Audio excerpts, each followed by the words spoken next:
Deep within Buckingham Palace's labyrinthine corridors lies a world hidden from public eyes, gleaming copper pots, roaring stoves, and centuries of unyielding culinary tradition. The royal kitchens are not merely places of food preparation, they are the beating heart of the British monarchy, where every ingredient carries the weight of history. When Meghan Markle entered this realm, she brought Californian wellness culture into a fortress governed by rigid protocols and Victorian recipes. The royal dining table is a theatre of soft power, where what's left off the plate is as significant as what's served. From forbidden ingredients to childhood sweets, these are the authentic dishes that define the crown and that Meghan would rarely embrace. Number 10. Garlic-free Gaelic steak. Sandringham's private dining room glows with silver candelabras, illuminating sizzling beef tenderloin draped in velvety mushroom sauce. The aroma blends seared meat with sharp Irish whiskey, served on bone china gleaming with the royal crest. This represents the most unbreakable royal tradition, documented avoidance of garlic.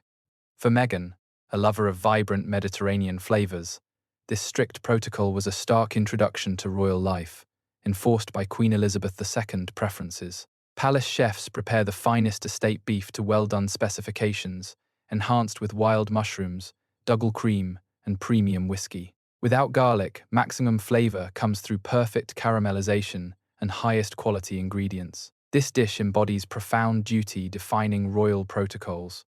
Avoiding strong-smelling ingredients ensures no royal carries pungent scents during public interactions.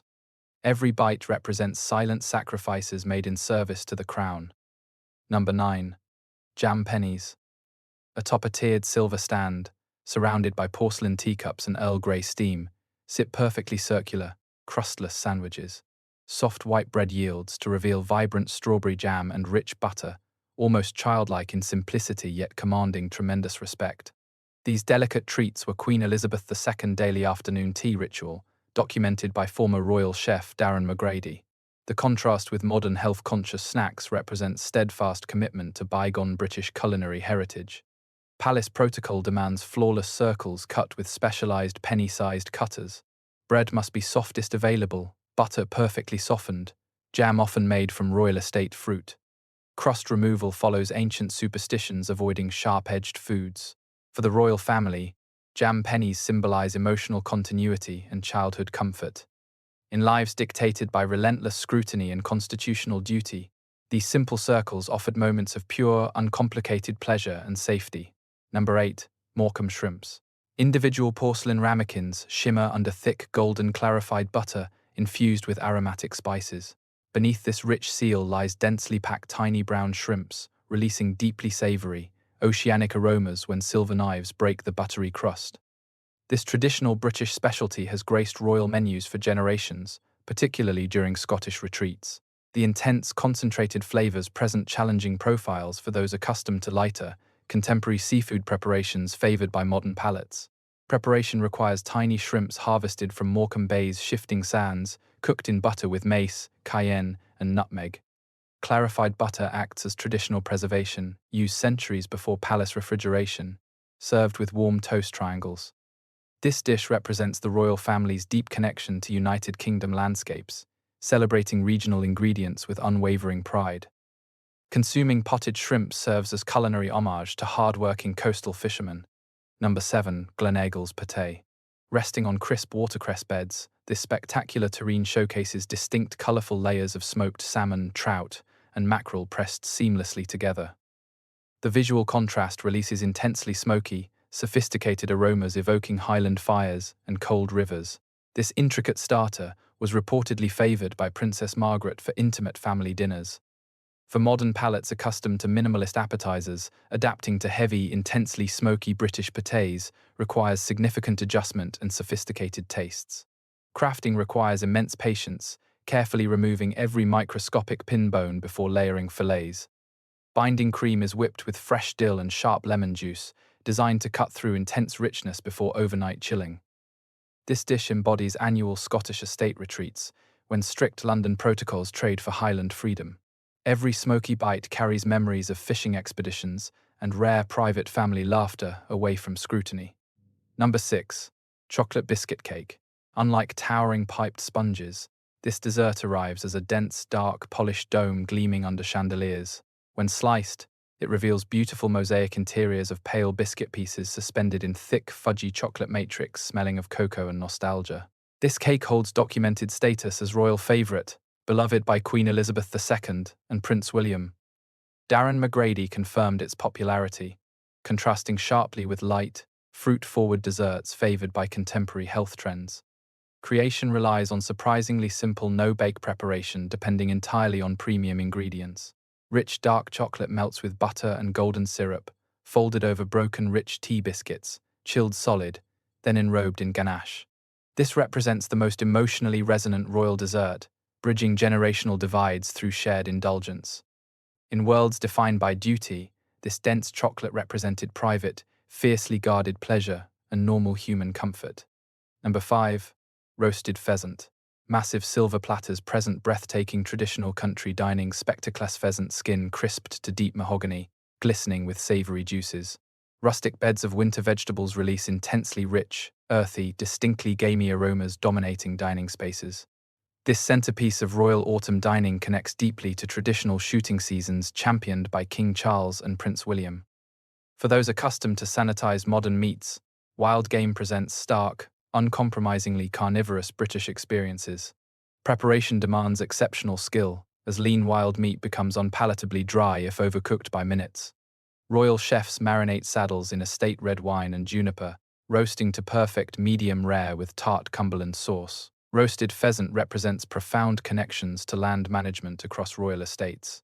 Hunting rituals followed by communal consumption connect modern royals to centuries of predecessors, celebrating rugged outdoor identities behind estate walls.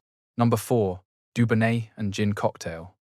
Polished silver trays hold heavy crystal tumblers catching light through mesmerizing ruby-red liquid poured over perfectly spherical ice cubes. Complex botanical aromas blend sharp London gin with rich, herbal fortified wine sweetness, minimally garnished with lemon wheels. This potent concoction was legendary daily ritual of Queen Mother and Queen Elizabeth II, consumed religiously before formal lunch. It represents remarkably strong daytime beverages completely defying modern wellness trends and celebrity juice cleanses. Palace protocol demands mathematical precision, exactly 2 parts Dubonnet Rouge to 1 part Gordon's gin, poured over precisely 2 ice cubes, stirred until chilled. Lemon slices require surgical seed removal for safety. This seemingly simple cocktail carries immense emotional weight, serving as liquid armor helping royal women navigate crushing public pressure. It represented private fortification moments, quiet daily indulgences before facing constitutional demands. Number 3. Bombe glacee. Towering like frozen architectural marvels, Bombe glacee presents breathtaking sculpted ice cream domes, intricately decorated with spun sugar catching chandelier light. Dramatic silver cloche lifting releases cold vapor wisps, rolling off smooth surfaces, revealing vibrant inner layers. This elaborate masterpiece traditionally serves as show-stopping state banquet finales at Buckingham Palace, representing absolute pinnacles of classical French pastry technique, requiring dairy-heavy richness, ignoring modern dietary restrictions completely.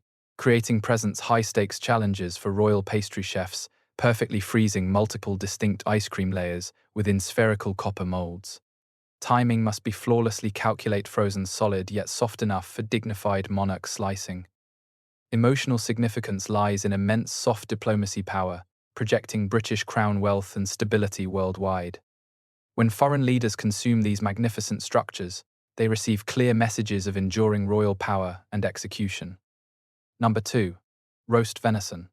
Immense heated silver carving trolleys present roast venison saddles featuring thick ruby-red wild deer slices steaming in cool Scottish air. Meat rests in savoury juice pools, accompanied by dark glossy Cumberland sauce, releasing intense red wine and red currant aromas. This magnificent dish serves as ultimate culinary symbols of royal Highland retreats, historically revered by Prince Philip. Consuming Balmoral venison becomes marriage rites of passage, testing willingness to embrace rugged aristocratic country life realities. Preparation demands exceptional skill, as incredibly lean wild meat becomes dry if overcooked by minutes. Chefs marinate saddles in red wine, roasting to stripped medium rare, ensuring vibrant pink interiors with port wine reductions. Roast venison represents wild, untamed Scottish spirits private sanctuaries escaping cameras and protocols. When families gather consuming a state-harvested deer, they participate in ancient rituals reinforcing bonds and protective Balmoral love. Number 1. Christmas pudding.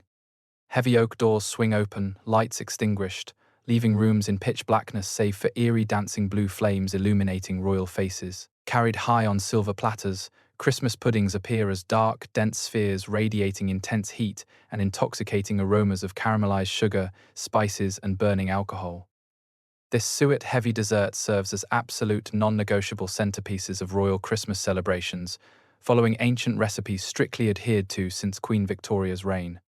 For outsiders accustomed to light holiday desserts, dense richness presents ultimate culinary culture shocks. Preparation involves months-long ceremonial processes beginning Stir-Up Sunday, where every royal takes turns stirring mixtures. Recipes require massive quantities of beef suet, dried fruits, and heavy spice blends, bound with stout and brandy, boiled, aged, then dramatically ignited. This flaming sphere embodies inescapable weight and profound warmth of royal duty and family tradition. Consumed through wars, abdications, and pandemics, it serves as indestructible continuity anchors. When royals eat this pudding, they consume their own history, bound eternally to monarchy. The culinary world of the British royal family reveals fascinating labyrinths of ancient traditions and deeply personal memories hidden from public view. What we observe on televised banquet tables represents merely curated performance true monarchy essence lives in quiet dining rooms, in burning brandy scents, garlic avoidance, and daily jam sandwich comfort. For anyone entering this fiercely guarded world, menus transcend meal listings. They become rigorous daily education in history, duty, and sacrifice. The stark contrast between modern health-conscious diets and heavy, historically entrenched royal dishes reveals the unyielding nature of the crown. While the world adapts to fleeting wellness trends, palace kitchens remain steadfast tradition fortresses preserving past monarchs' recipes with religious devotion. Food serves as ultimate continuity expression, maintaining Windsor dynasty mystique and survival. Which of these strictly traditional royal dishes would you be most eager to experience at a private Buckingham Palace dinner?